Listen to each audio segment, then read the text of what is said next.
जिस किसान को देश अन्नदाता मानता है उसको बार बार सड़क पर उतरना पड़ रहा है। उस पर आंसू गैस के गोले छोड़े जाते हैं। राज्य का मसला है तो फिर केंद्र से क्यों इस तरह की मांग की जा रही है, ये भी एक सवाल उठता है। क्या कहीं ना कहीं सरकार किसानों को नज़रअंदाज कर रही है? मीटिंग में बातें हुई, जो चीज़ें रखी गई उन पर गवर्नमेंट अब आगे काम नहीं कर रही है। सरकार कह तो देती है लेकिन वो काम उसमें कितनी सफाई से काम होता है, कितनी तेज़ी से काम होता है, ये देखने वाली बात होती है। इस बार हमारे उपराष्ट्रपति तक ने बहुत कठोर बात कही थी किसान को आंदोलन को लेके। वो नेता कहाँ हैं जो किसानों के मुद्दे उठा के संसद में पहुंचते हैं? नहीं, कांग्रेस की बात कर लीजिए ना, कांग्रेस भी तो उठा रही मुद्दा उठा रही है। तो पिस्ता तो आम इंसान ही है, और जो नेता हैं जो इस कानून को बनाएंगे वो तो संसद में है या फिर अपने घरों में है। देखिए, वो किसान जो सारे देश का पेट भरता है, अगर उसे ही 2 वक्त की रोटी नसीब ना हो।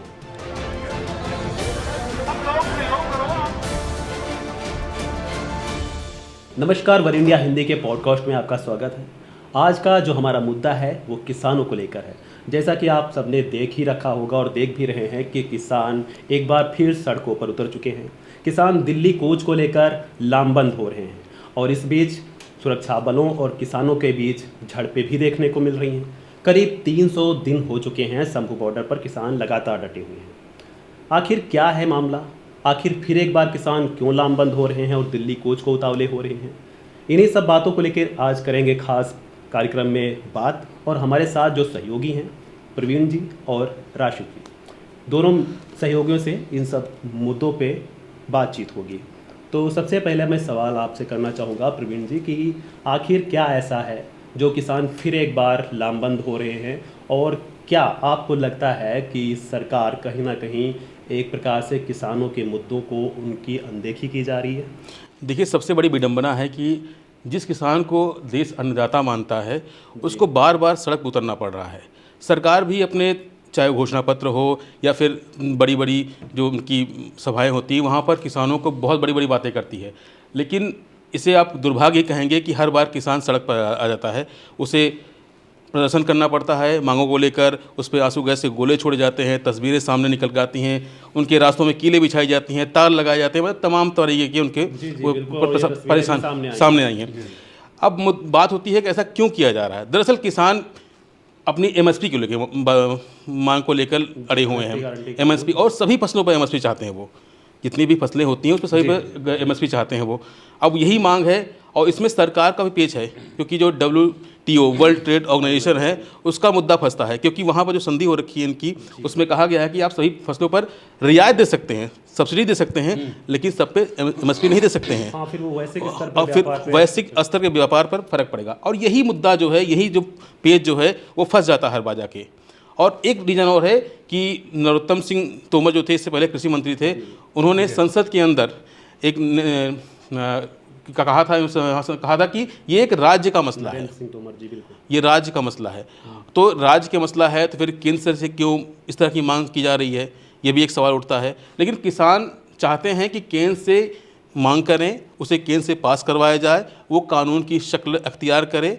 बस यही एक उनकी पूरी मांग का लबोलुआब है। बिल्कुल प्रवीण सर, मैं आगे भी आपके पास आऊँगा। उससे पहले मैं राशिद जी आपका व्यू पॉइंट लेना चाहूँगा कि जैसा कि अभी सरवन सिंह पंढेर, जिनकी अगुवाई में प्रोटेस्ट चल रहा है, उन्होंने कहा है कि मोदी सरकार, जो केंद्र सरकार है, वो हमारा सब्र देख रही है और एक प्रकार से हमारी चीज़ों को लेकर नज़रअंदाज किया जा रहा है और बातचीत करने को तैयार नहीं है।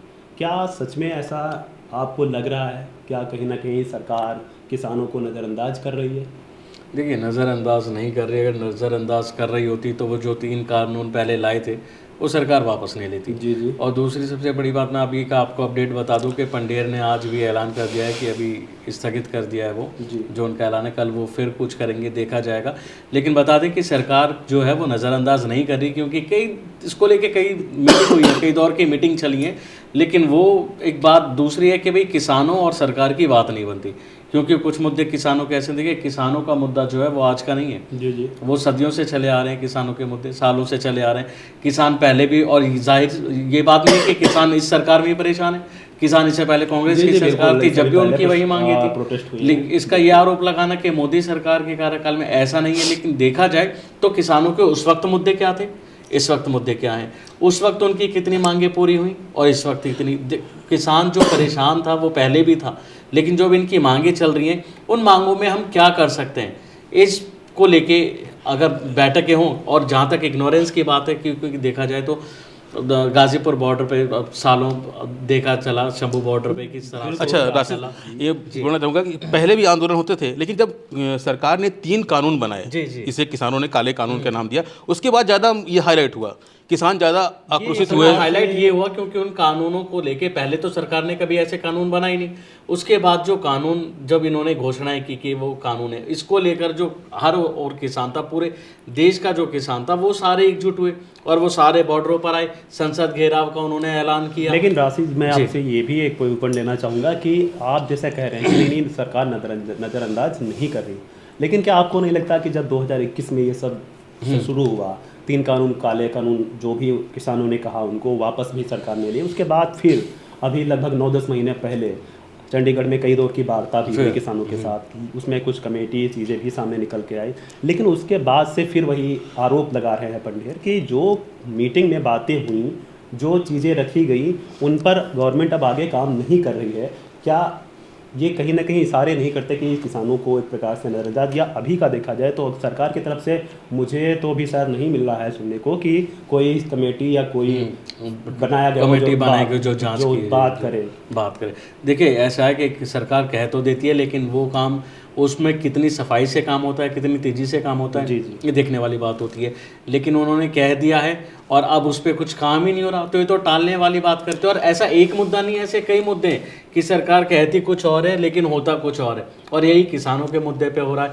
अगर एक बार 2-3 दौर की कोई ठोस मीटिंग हो जाए जहाँ पर ये भी नेता जो इनके मुख्य चेहरे हों, ये भी एक बार बात कर लें और सरकार भी इस पर बात कर ले, तो हो सकता है फिर हल निकले। लेकिन अगर आपको हल ही नहीं निकालना तो मीटिंग पे मीटिंग होती रहेंगी और जैसा चल रहा है वैसे चलने दो, और किसान 4 दिन रुकेंगे, और पता है, इस बार हमारे उपराष्ट्रपति तक ने बहुत कठोर बात कही थी किसान को आंदोलन को लेके। अभी जर्नली में 1-2 दिन पहले उन्होंने कहा था कि हमें आत्मनिरीक्षण करने की ज़रूरत है, क्योंकि किसान संकट और पीड़ा में है। उनका वर्ड टू वर्ड बता रहा हूँ, अगर ऐसे संस्थान सक्रिय होते हैं और ज़रूरतें पूरी करते हैं तो स्थिति नहीं आती है। ऐसे संस्थान देश के हर कोने में स्थित हैं, लेकिन किसानों की स्थिति अब भी वैसी ही है। मतलब अगर हम इस पूरे सेंटेंस का लबुलुआब देखें तो यही है कि किसानों की स्थिति वाकई में ख़राब है, उसे सुधारने की ज़रूरत है। लेकिन यहाँ पर अभी भी वही चल रहा है, बातचीत, मंत्रणा और सब में, और कई दौर की टालने सुस्त रवैया चलता रहता है। वो नेता कहाँ हैं जो किसानों के मुद्दे उठा के संसद में पहुँचते हैं? वो नेता चुप क्यों रहते हैं संसद में? क्यों वो बात नहीं करते? क्यों मुद्दे नहीं उठाते?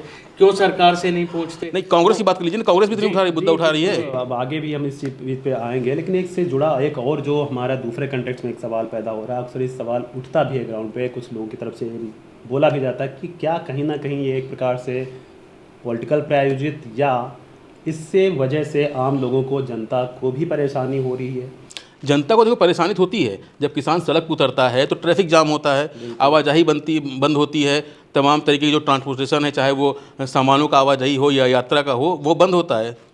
किसान भी आम इंसान है जो प्रदर्शन कर रहे हैं, और जो सफ़र कर रहा है बसों में या उसमें, वो भी आम इंसान ही है। ये मतलब उसमें पिसता तो आम इंसान ही है, और जो नेता हैं जो इस कानून को बनाएंगे वो तो संसद में हैं या फिर अपने घरों में हैं, ठीक है ना। तो सरकार का रवैया यही रहता है कि बातचीत के जरिए इस मुद्दे को और टाला जाए। हर सरकार सिर्फ टाल रही है, आज नहीं तो कल करेंगे, कल नहीं तो परसों करेंगे। हर सरकार ऐसी करती है। और दूसरी अगर परेशानी की मैं बात बताऊं तो जी आपको, आपने कहा कि परेशानी नहीं होती। देखिए परेशानी कब नहीं होती? क्या सड़क पे जब फ्लाईओवर बनता है जब जनता को परेशानी नहीं होती? कुछ दिन होती। जब कोई सड़क पे निर्माण होता है जब परेशानी नहीं होती। देखिए वो किसान जो सारे देश का पेट भरता है, अगर उसे ही 2 वक्त की रोटी नसीब ना हो तो फिर किस बात का? लेकिन वो वक्त की रोटी नसीब तो बात होती है, लेकिन जो वो परेशानी होती है उसका एक फ्लाईओवर बनता है, उसका टाइम ड्यूरेशन होता है कि भाई 1 साल 2 साल 3 साल में वो कंप्लीट हो जाएगा, और चीज़ें जो होती हैं वो एक टाइम बाउंडेशन की द्वारा होती है। यहाँ पर तो कोई टाइम ही नहीं है, हर 3 साल, हर 4 महीने बाद, 6 महीने बाद फिर से धरना शुरू हो जाता है, ठीक है ना।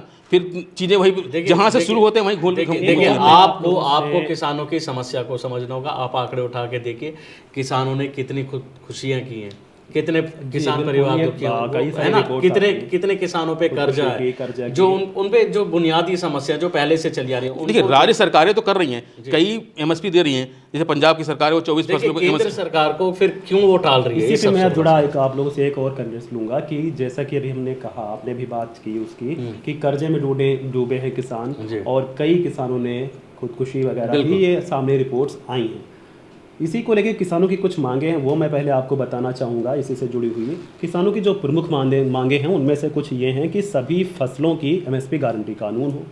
बाकी मनरेगा की एक जुड़ी मांग है जिसमें 200 दिन का काम और प्रतिदिन 700 रुपये की दिहाड़ी होनी चाहिए। साथ ही डॉक्टर स्वामीनाथन आयोग की रिपोर्ट के हिसाब से कीमत की तय हो। खेत किसान मजदूरों का जो है वो कर्जा माफ़ी, ये सबसे बड़ा मुद्दा है। बाकी है कि नकली बीज कीटनाशक दवाइयों को लेकर कानून लाया जाए, और लखीमपुर का जो तुकनीवा कांड हुआ था उसमें जो जुड़े दोषी हैं उनको सज़ा या उसका न्याय की बात हो रही है पीड़ितों को। हाँ। और एक जो है विद्युत को लेकर कनेक्ट आया था, तो विद्युत संशोधन विधेयक 2020 को रद्द करने की भी किसानों की मांग है। संविधान की 5 सूची को लागू कर आदिवासियों की ज़मीन से जुड़े मुद्दे हैं, उनके किसानों का कहना है कि लूट को बंद किया जाए।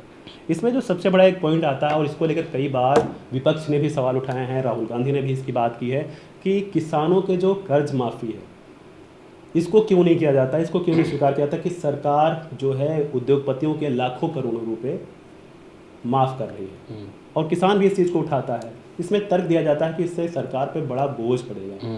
इस तथ्य में और इस तर्क में आप कितना सच्चाई के इस मामले को कैसे देखते हैं, दोनों से मैं जानना चाहूँगा। देखिए जब बड़ी बड़ी खबरें आपने सुनी होंगी कि सरकार ने अरबपतियों के इतने अरब का लोन माफ़ कर दिया, इतने करोड़ों का, उनका लाखों करोड़ों का माफ़ कर दिया, तो किसानों के कर्ज माफ़ नहीं किए जा सकते।